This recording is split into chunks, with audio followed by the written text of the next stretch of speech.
Das noch weiter ausführen. Nein, wie war das mit Sammy?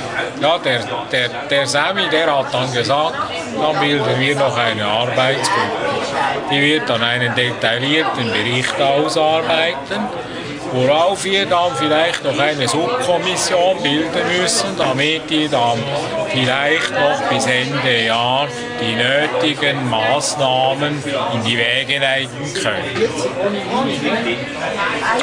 Und wie geht es dann weiter?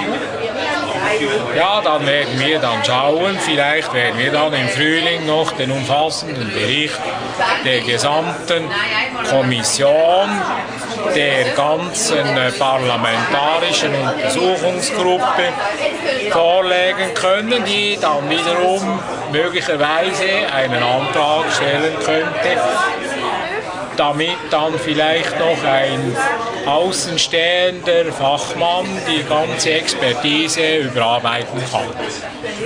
Herr Schmid, herzlichen Dank für Ihre Neujahrsansprache. Ja, ich danke Ihnen auch.